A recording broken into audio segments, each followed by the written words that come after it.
출애굽기 18장 1절에서 12절까지 함께 교독하고 12절 같이 읽겠습니다.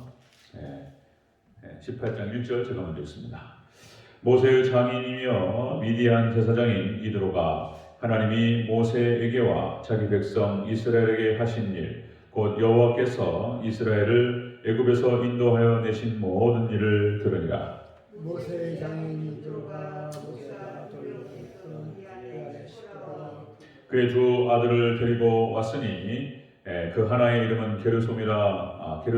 이는 모세가 이르기를 내가 이방에서 나그네 되었다 하며, 하나의 이름은 엘리스리라. 그는 내 아버지 하나님이 나를 놓으사 바로의 칼에서 구원하셨다 하니라. 모세의 장인 이드로가 모세의 아들들과 그의 아내와 더불어 광야에 들어와 모세에게 이르니 곧 모세가 하나님의 산에 진친 곳이라. 그가 모세에게 말을 전하되 네 장인 이드로가 네 아내와 그와 함께한 그의 두 아들과 더불어 네게 왔노라. 모세가 나가서 그의 장인을 맞아 절하고 그에게 입맞추고 그들이 서로 문안하고 함께 장막에 들어가서 모세가 여호와께서 이스라엘을 위하여 바로와 애굽 사람에게 하신 모든 일과 길에서 그들이 당한 모든 고난과 여호와께서 그들을 구원하신 일을 다 그 장인에게 말하니, 이드로가 여호와께서 이스라엘에게 큰 은혜를 베푸사 애굽 사람의 손에서 구원하심을 기뻐하여 이드로가 이르되 여호와를 찬송합니다. 너를 애굽 사람의 손에서와 바로의 손에서 구원하시고 백성을 애굽 사람의 손 아래에서 건지셨도다. 이제 내가 알았도다. 여호와는 모든 신보다 크심으로 이스라엘에게 교만하게 행하는 그들을 이기셨도다 하고, 모세의 장인 이드로가 번제물과 희생제물들을 하나님께 가져오매 아론과 이스라엘 모든 장로가 와서 모세의 장인과 함께 하나님 앞에서 떡을 먹으니라. 아멘. 인사하겠습니다. 우리 예수님, 예수님의 은혜가 평강이 넘치시기를 축원합니다. 아멘. 오늘 함께 읽으신 출애굽기 18장 1절에서 12절 오늘 본문을 토대로 겐족 속 이드로의 신앙 모습이라는 제목으로 말씀 받겠습니다. 겐족 속 이드로의 신앙 모습.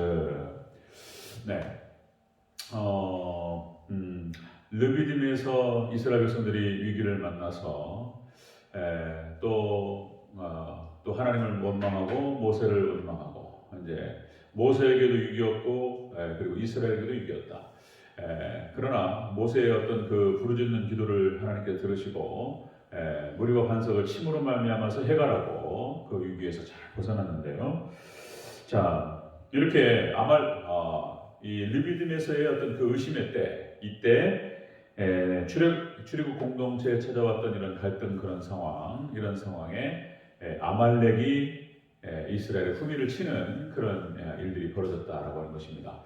우리가 어제 같이 살펴봤는데요. 자, 그러니까 이렇게 이제 약속의 말씀에 대해서, 하나님에 대해서 의심이 생기기 시작할 때 사단이 들어온다는 것을 원리적으로 다시 한번 생각해 볼 수 있습니다. 우리가 믿음이 약해질 때 사단이 시험하고 또 들어와요. 흔든다는 것이죠.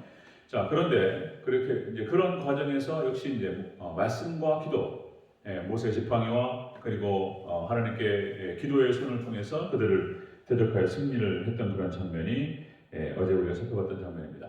자, 오늘 보니까 이제 그 아말렉과의 전투에서 승리한 다음에 모세의 장인 이드로가 모세를 방문합니다. 모세의 가족들 십보라 아내와 두 아들 게르솜과 엘리에셀 두 아들을 데리고 이제 모세를 찾아왔죠. 그리고 이제 이 방문에 놀라운 충고가 이제 이드로의 입에서 나옵니다. 이제 어떤 교훈이 이것대로 이제 이스라엘 백성들이 뒤에 다 따라가요. 이 이드로는 예수님을 상징적으로 보여주고 있습니다. 예수님의 모습을.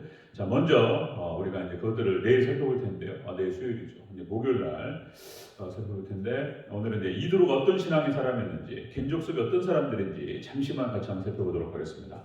겐족 속 이드로의 신앙 모습. 첫 번째로 여호와는 모든 신보다 크시도다. 이렇게 고백하고 있습니다. 우리 11절을 같이 읽겠습니다. 11절 시작.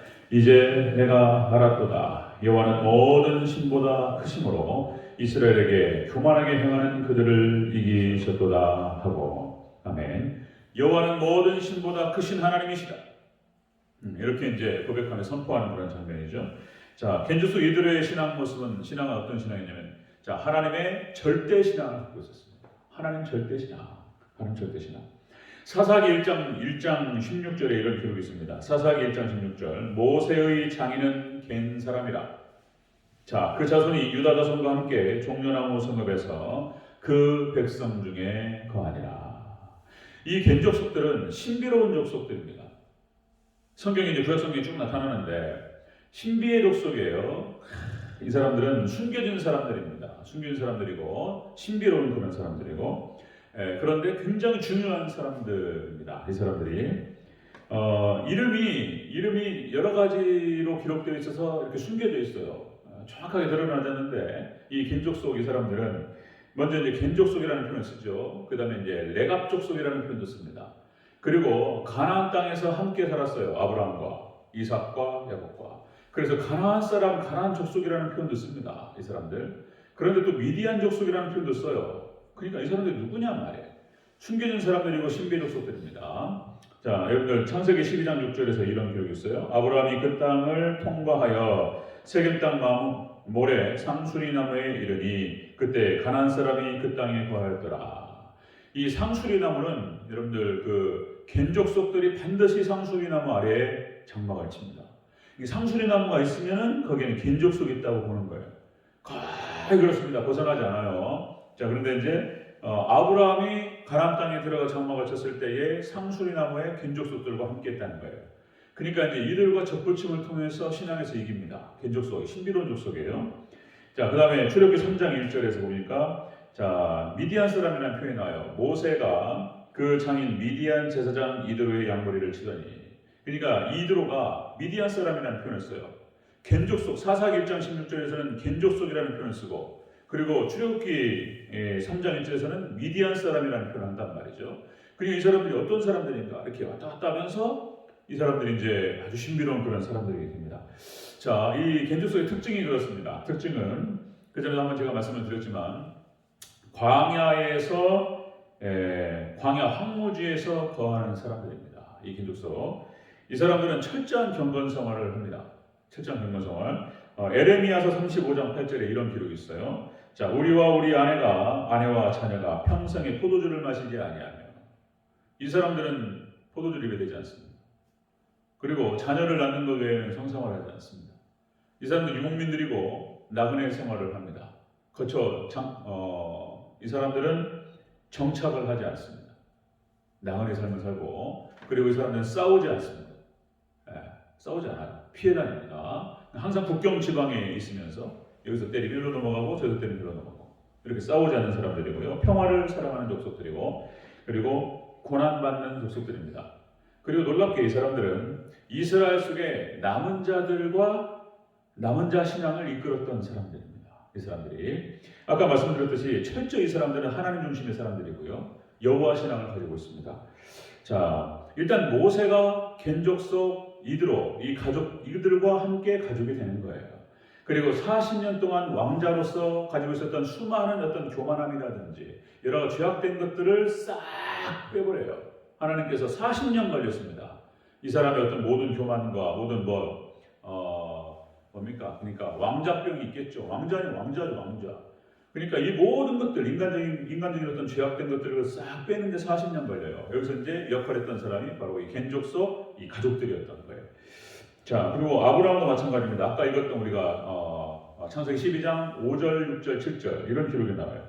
세겜 땅 모래 상수리 나무에 이르니 그때 가나안 사람이 그 땅에 거하였더라. 가나안 사람들, 그러니까 아브라함도 마찬가지고 이삭도 마찬가지고 야곱도 가나안 땅에 기거하면서 겐족속들하고 같이 소통했던 거예요. 그냥 신앙이 아니에요, 이 사람들은. 자, 그 다음에 요셉이 창세기 37장 28절에 자, 미디안 상고를 통해서 애굽으로 건너갑니다. 그러니까 이런 기록이 나와요. 이때에 미디안 사람의 상고들이 지나가는지라 그들이 요셉을 구덩이에 끌어올리고 은 20의 그를 이스마엘 사람들에게 팔매 그 상고들이 요셉을 데리고 애굽으로 갔더라. 애굽으로 그들을 하나님께서 이들을 인도하셔요. 요셉이 그 과정에서 겐족속과 접촉이 일어났고 그리고 신앙적인 어떤 그 접붙임이 있었다라고 보는 거예요. 요셉이 그러지 않으면 거기서 이길 수가 없습니다. 애굽에서. 자, 애굽 요셉도 마찬가지고요. 금방 모세 말씀드렸고요. 다윗도 마찬가지입니다. 다윗도 사무엘상 30장 26절 29절 다윗이 시글락에 이르러 탈출물을 그 친구 유다 장로들에게 보내어 가로되 보라 여호와의 원수들에게서 탈출한 것을 너에게 선사하노라 하고 이 장면이 나옵니다. 겐 사람의 성읍들에 있는 자와 교제하리라. 그러니까 다윗이 블레셋 가드라고 하는 지역에 그러니까 타국으로 떠나는 것. 갑자기 단어가 생각 안 나네. 정치적인 어떤 그런 핍박을 받았을 때, 김대중 대통령도 미국에 망명 이런 거 망명 이면 아니고 망명 정치적 망명이죠. 그러니까 이제 블레셋으로 이스라엘에 떠나는 거예요. 이제 다윗이 그리고 가드 지역을 갖다가 이제 그 블레셋 왕이 빌려준단 말이에요. 시글락이라고 하는 지역을. 그리고 거기에서 7년을 살아요. 그런데 거기서 그냥 혼자 있었던 것이 아니고 겐 사람들하고 같이 소통이 있었다는 것을 사무엘상 30장 26절 29절에서 얘기해주고 있다는 거예요.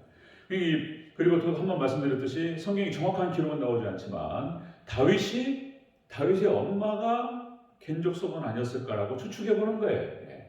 왜냐하면 14살짜리가 아버지가 이세는 그런 신앙이 아니에요. 이세의 형 모두가 다 그런 신앙이 아니에요. 유독 다윗만 그런 신앙을 가지고 있었다는 거예요. 아니면은 목동으로서 이렇게 유람하면서 이렇게 지냈을 때 겐족속과 접촉을 했거나 어떤 형태로든지 이 사람 왜냐하면 어린 다윗의 모습 속에 겐족속의 신앙이 나온단 말이에요. 이 사람들은 절대 싸우지 않는데 여호와 하나님을 만약에 모독하는 자가 있으면 용서하지 않습니다. 어린 다윗의 모습 속에서 겐족속의 모습이 나온단 말이에요. 자, 이 미디안 이드로가 겐족속이었다는 거예요. 겐족속 신앙의 모습, 이드로의 모습, 철저한 하나님 절대 신앙을 가지고 있는 사람들입니다. 자, 두 번째 보겠습니다. 두 번째. 자, 겐족속 이드로의 신앙 모습 두 번째.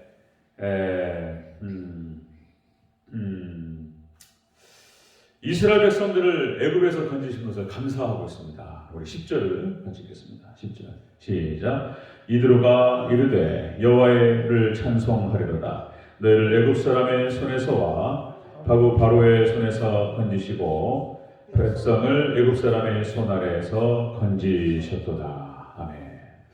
이 이드로가 이스라엘 백성들을 애굽 사람의 손에서 건지셨다라고 하는 사실에 대해서 감사하고 있어요. 이게 무슨 얘기냐면 이 사람은 이 겐족속들은 철저한 하나님에 대한 감사 신앙을 가지고 있습니다. 철저한 하나님 중심의 신앙을 갖고 있고 절대 신앙이에요. 하나님 절대 신앙 그리고 감사 신앙을 가지고 있었다는 것입니다. 자, 우리 8절을 다시 한번 읽어볼까요? 8절 시작. 모세가 여호와께서 이스라엘을 위하여 바로와 애굽 사람에게 행하신 모든 일과 길에서 그들이 당한 모든 고난과 여호와께서 그들을 구원하신 일을 다 그 장인에게 말하매. 아멘. 이 8절의 기록에 보니까 이제 이드로가 찾아오니까 자 바로와 애굽 사람에게서 행하신 일 10가지 재앙과 그리고 홍해의 기적이라든지 이것들을 쫙 얘기를 합니다. 이제 모세가 장인어른한테 그 다음에 길에서 만났던 수많은 고난에 대해서 얘기하죠. 마라에서 있었던 일 그리고 엘림에서 하나님께서 위로하셨는데 또 무리바 반석에서 그 어려웠던 고난들 그리고 아말렉과의 전투들 하나님께서 여기 지켜주시고 함께 하셨다는 사실을 쭉 얘기하죠. 그리고 마지막으로 여호와께서 이 모든 고난과 어려움에서 지켜주셨다. 구원하셨다는 사실을 쭉 얘기합니다.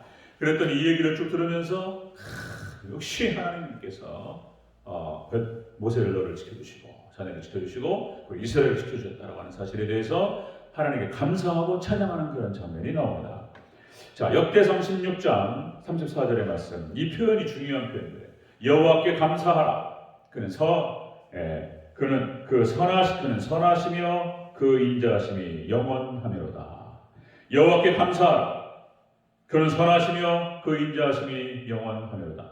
이 표현이 시편 106편 1절 시편 107편 1절, 시편 118편 1절, 그 다음에 시편 136편 전체 이 똑같은 편이 계속 반복돼요. 여호와께 감사하라. 여호와께 감사하라. 그는 선하시며 그 인자하심이 영원하며. 그러니까 이드로의 이런 어떤 신앙 모습들, 그러니까 이런 표현들과 이런 어떤 교제와 이 이드로 장인 이드로와 모세의 교제 속에서 이것들을 배우는 거예요. 하나님 어떻게 섬겨야 되고 어떻게 말해야 되고 어떻게 생각해야 되고 오랫동안 영향력을 받았던 거예요. 자, 여러분들 우리의 삶 가운데에서 하나님께서 함께 하시고 우리를 구원하시고 지금도 우리를 인도하시고 지켜주시고 함께 하시는 그 하나님께 감사하시기를 주의 이름으로 축원합니다. 감사하시나요. 이드로 가졌던 겐조 속이 철저한 감사신앙입니다. 자, 겐조 속 이드로의 신앙 모습은 그렇게 하나님 절대신앙 그리고 감사신앙을 가지고 있습니다. 세 번째 보겠습니다. 겐조 속 이드로의 신앙 모습, 번제물과 희생제물을 가져왔다 이렇게 기록됩니다. 우리 12절 같이 읽겠습니다. 시작. 모세의 장인 이드로가 번제물과 희생제물들을 하나님께 가져오매 아론과 이스라엘 모든 장로가 와서 모세의 장인과 함께 하나님 앞에서 떡을 먹으니라. 아멘. 겐조 속 이드로의 신앙 모습은 세 번째, 예배 신앙입니다. 예배 신앙. 철저한 예배 신앙이에요. 철저한 예배 신앙. 그렇게 해서 철저하게 하나님 절대 신앙, 하나님 감사 신앙, 그리고 하나님께 예배 신앙을 가지고 있었다는 거예요. 이게 겐족속들의 신앙 모습인 거예요. 이게 겐족속들의 신앙 모습. 그래서 이들은 항상 이 겐족속들은 이스라엘 믿음의 족장들 근처에서 같이 있습니다. 같이 있었고 그리고 이스라엘 백성들이 옮겨 다닐 때마다 따라다녔어요. 이 겐족속들. 그래서 하나님 이 겐족속들과 접붙이게 하셔요. 이 겐족속들은 예수님을 많이 닮아 있습니다. 예수님을 많이 닮아 있어요. 그러니까 이제 이 사람들이 종말 신앙인 거예요. 이 땅에 정착하지 아니하고 나그네로 살아가면서 철저히 하나님만을 섬깁니다. 이 사람들. 그러니까 에녹과 노아 이 사람들이 종말 신앙이잖아요. 종말 신앙. 종말 신앙. 개인적 종말과 그러니까 모든 인류적 종말과 개인적 종말을 생각하는 사람들이에요. 그리고 하나님 앞에서 사는 사람들. 자, 여러분들 신약 시대로 내려왔을 때는 초대교회 신앙이 종말 신앙. 예수님께서 그들에게 보여주시면서 내가 금방 온다고 말씀하셨기 때문에 금방 올 줄 알았어요. 예수님께서 내가 이렇게 올라간 같이 다시 구름을 타고 오리라 이렇게 말씀하셨고, 자 너희가 예루살렘에 가서 성령을 기다리라. 그러니 성령이 오셔가지고 막 놀라운 초대교회가 일어나고 놀라운 부흥의 역사가 일어났습니다. 예수님이 금방 오실 줄 알았어요. 철저히 믿음을 지켰단 말이에요. 이 초대교회 신앙이 정말 신앙인 거예요. 이 마지막 때 여러분들 우리가 승리할 수 있는 신앙이 바로 이렇게 에녹과 노아, 그 다음에 구약에 이런 어떤 겐족속과의 접붙임 받은 사람들, 그리고 초대교회 신앙, 우리가 종말 신앙으로 이길 줄로 믿습니다. 종말 신앙인 거예요. 정말 마지막 때 해산의 고통, 그리고 핍박을 받고 광야로 도망갑니다. 마지막 정말 해입은 자가 합니다. 그리고 철저히 고난으로 단련된 신앙을 가지고 있는 사람들이 바로 이 해입은 여자들이 되겠습니다.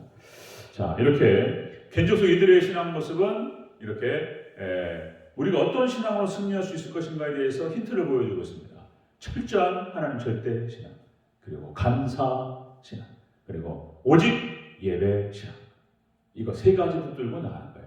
여러분들 우리 대전체육회가 이렇게 철저히 하나님 중심의 신앙과 그리고 감사 신앙으로 하나님께 영광을 올려드리고 그리고 예배 신앙으로 승리하는 그런 복된 교회가 될 수 있기를 주님으로 축원합니다.